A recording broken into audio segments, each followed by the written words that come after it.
room is a mess, my life is a mess. Welcome to Laura the Explorer. Some of you already know this, but I will be moving to Tokyo, Japan in a month. So there's still like a million things I need to be doing, and let's start by packing. Once my parents arrived, they took me out for dinner, we had some great chats, and went back to packing the next morning. I really do hate packing, so this always takes me hours when it could take me like half the time, but you know, finally all packed up and ready to go.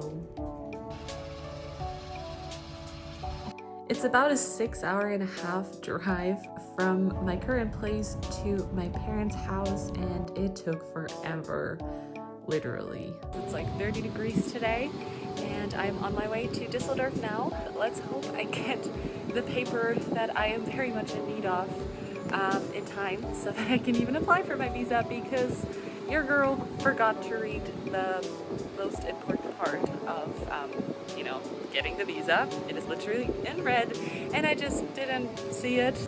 So I hopped on the train by faith, put in my headphones, and maybe I've gotten a little bit too emotional because it really hit me that I'm leaving Europe very, very soon. But as soon as I arrived in Düsseldorf, I was in love. There was so many people and I felt so at home. I was like, I cannot wait to live in a big city. I am now in front of the Japanese consulate and I was just inside. She was so kind, but since I forgot the most important part to this whole visa process, literally the only form you have to have, I can't submit it.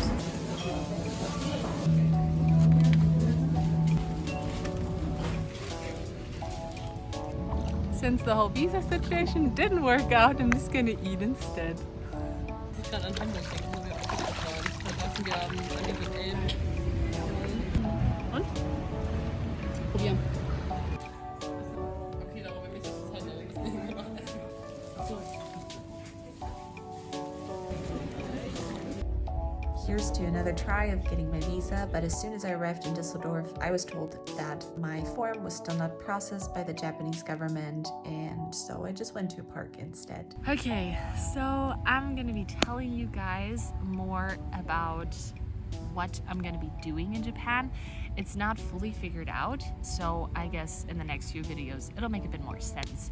But for now, I'm gonna be going to join Awakening Tokyo. It's Awakening Europe's first church plant. It is in Tokyo, as it already says in the name. Since I'm going through a work and holiday visa, that's what it's called, I will be able to have a job as well, which might be with the church for like some stuff, or also it could be in a cafe or in a grocery store or teaching English or whatever I'll come up with. But my main focus is actually going to be the church, to disciple the new believers, to also sow into the leaders and just bless them and just learn their ways and honor them however I can. I don't know exactly what it's gonna look like, but those are gonna be my main focuses from my heart's perspective. But I do have a lot of opportunity also from the leaders. They also said like they love creativity and Japanese people are mainly reached through creativity, so I can just be as creative as I want. So if you have any ideas for how I can do that, feel free to leave that in the comments down below. I would love to just hear from you guys what you've been doing on the streets creatively, or maybe you know some videos and you can send something over so that we can just get inspired as a team to reach the people in Japan. But yeah, now I want to share with you more so the why I want to go to Japan. I guess that's more of a bigger question for people. It's like, okay, Laura, like you're with Awakening Europe, you just did a stadium event of 12,000 people and over 1,000 people got saved. Awakening Europe is starting a ministry school. We have a church now. Like there's so much happening around in Neewer, locally, but also how they're impacting all of Europe. And it's, I guess, a valid question to ask, why do you want to leave at such a time like that? There was a fly in my ear. take 1248. It's quite of a long story, I guess, but I'm gonna try to keep it as short as possible. Disclaimer, I do not know how to keep things short. I started watching anime when I was 7, and then I got even more into it at the age of 12, and I decided in my heart, I was like, I'm gonna go to Japan one day, thinking I was gonna travel there. At the age of 17, I was like, okay, I feel like I'm called to the nations. I was healed of depression completely, and I do love the cultures there anyways, specifically Japan, so I'm gonna move there one day. That was my plan. Then I went to BSSM, as some of you know, and after like 2 months of school starting, they started talking about missions trips and how we should pray about it already and start asking God where He wants to send us. And I started praying about it a little bit, but mainly my prayers went like, God, I know I'm called to Asia and I'm gonna go to Japan, no questions asked. And I heard this small voice of like, no, it's not the time to go to Japan. And I was like, you're telling me I'm not gonna go to Japan. Like, who are you to tell me that? Thinking the enemy was telling me it, not knowing it was Jesus himself. Well, so we went through a little bit of a dilemma, but after some time of God trying to tell me it's not time for me to go to Japan, I did end up in South Korea, and we all know how the story went. I fell in love with Korea, blah, blah, blah, blah, blah, am now learning Korean and eating all its foods. But basically, you know, at first I did not like how this story turned out. And I did have a lot of questions for God. I was like, why am I not going to Japan when I have a heart for it? But I really felt something on the time thing of God saying like, it's not time yet. Even though I can't tell you why, but in December, I was in a prayer meeting. A girl who was leading the prayer meeting, she just said, okay, I just feel like God wants to give us gifts this month. And I would just like for all of us to close our eyes and just ask Him, what do you want to give me?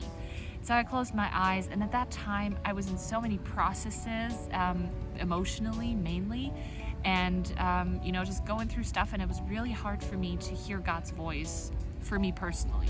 But in that moment, His voice was so clear, and I closed my eyes and I was like, God, what do you want to give me this month? And He said, Laura, I want to tell you more about your future.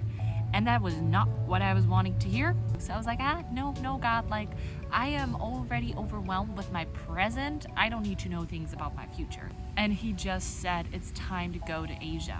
And then I was like, okay, but like, where in Asia? He said, Japan. And I was like, what? Because when you have such a big dream and then all of a sudden that dream becomes reality, it's scary, man. Like, I always thought I was gonna be thrilled whenever the Lord is like, go to Asia. I'll be like, yeah, finally, you know? But it wasn't like that at all. I was like, what? Why? Me? No. That was more how it was going down. And that's more the why behind the story of why I'm going to Japan. I do have a huge heart for it. And I am still praying that whenever I land and put my foot on the ground in Japan, I will speak fluent Japanese. That's my prayer. So you can join me for that. But honestly, all jokes aside, like, I'm really praying for that. So please pray with me. I'm not joking. Like, I pray that what happened in Acts chapter 2, where they just spoke in languages so they could preach the gospel to the people around them in their mother tongue, is going to happen to me. I guess this sums up why and how I'm going to Japan, and then when. I'm gonna fly out on the 27th of September, so if you don't want to miss anything of those 8 months that I'm gonna be in Japan, you should hit the subscribe button and the notification bell thingy. I still don't know how to call that, but press it, because otherwise you're gonna miss my videos. But yeah, thank you guys for watching, and please pray for me that I get my visa very, very soon. Thank you. Bye.